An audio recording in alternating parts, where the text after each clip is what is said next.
Pernah waktu itu 3 bulan nggak makan daging sama sekali. Emang apa? Sepi sekampung, gak ada yang mati bisa. Apa adik saya nanya? Adik saya nanya, Bak, nggak ada yang mati. Suka sama tahlil, emak saya nitip kalau ada tahlilan gua nggak masak tong gitu.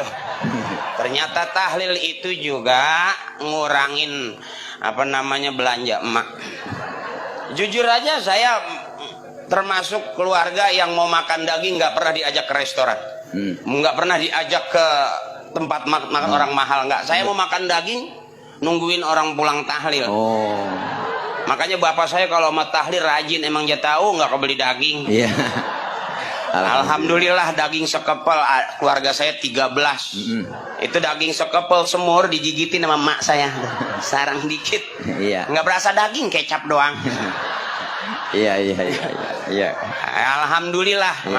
Makanya kalau saya ada tetangga meninggal, emak girang, bapak seneng gitu.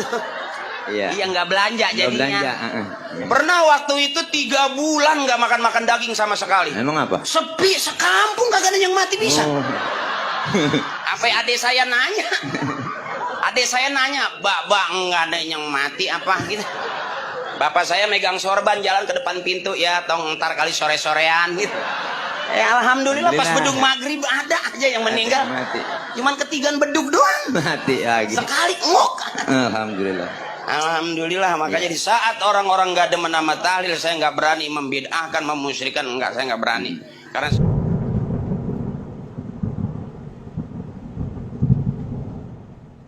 saya masih ada tradisi tahlilan sampai 7 hari setelah meninggal, 40 hari dan 100 hari menyediakan kue makanan buat yang mengaji dan saudara-saudara yang membawakan kue amplop, lalu membayar orang yang mengaji di rumah yang bayarannya sampai 10 juta selama 1 minggu untuk satu kelompok terdiri dari beberapa orang karena tidak putus selama 24 jam mengaji bergantian.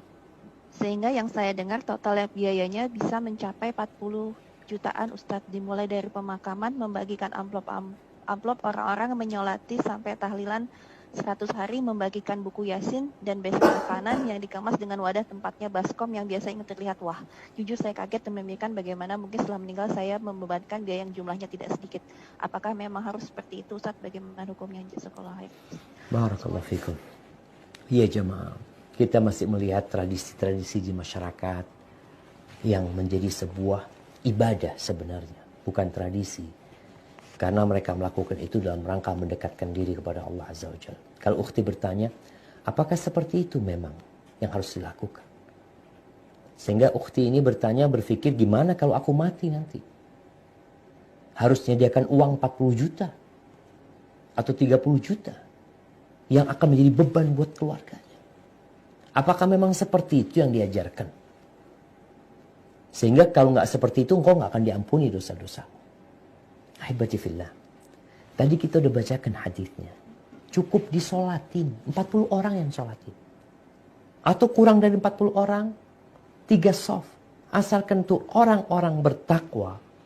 Orang-orang yang mentauhidkan Allah SWT. Insya Allah diampuni dosa-dosa. Nggak harus seperti yang tadi disebutkan. Apalagi memang Rasul SAW ketika meninggal dunia. Beliau itu hidup ditinggal mati oleh semua anak laki-laki beliau. Ditinggal mati oleh 3 putri beliau. Ruqayyah meninggal dunia. Ummu Kalthum meninggal dunia. Zainab meninggal dunia. Nabi tidak pernah mengadakan acara itu. Tidak pernah mengumpulkan para sahabat. Lalu membaca doa bersama-sama. Berzikir bersama-sama. Lalu makan.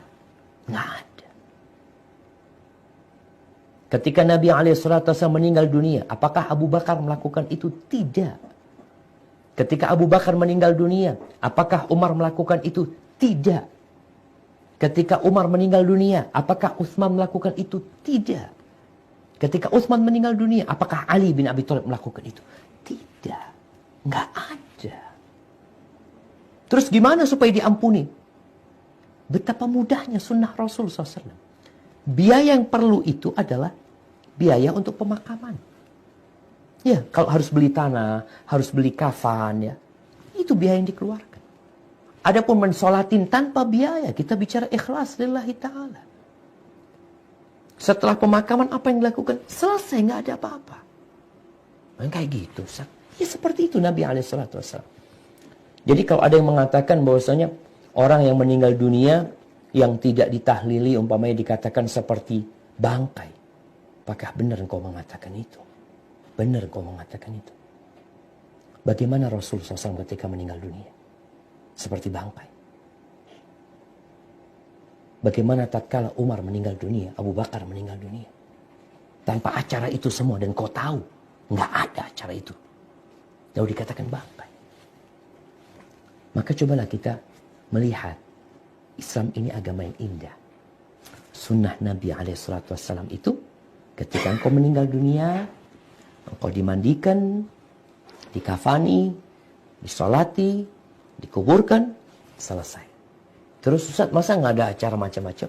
Ya terus berdoa keluarganya. Tetangganya berdoa. Tetangganya Ustaz, bikin makanan buat yang meninggal dunia. Iya, buat keluarga yang meninggal dunia. Kirim makanan buat mereka ya. Kita takziah mendoakan mereka. Seperti itu. Ini afwan, ini yang anak ketahui.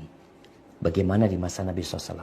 Kalau mungkin ada yang mengetahui selain dari itu, mengatakan, enggak, Nabi juga ditahlili Ustaz. Oh ya, silahkan. Kita dikasih tahu kalau memang itu telah dilakukan gitu jamaah. Karena dalam beragama ini, ya kita ingin mengikuti yang paling benar gitu ya. Sebagaimana yang diajarkan oleh Nabi SAW. Hadza wallahu a'lam bishawab. Nah.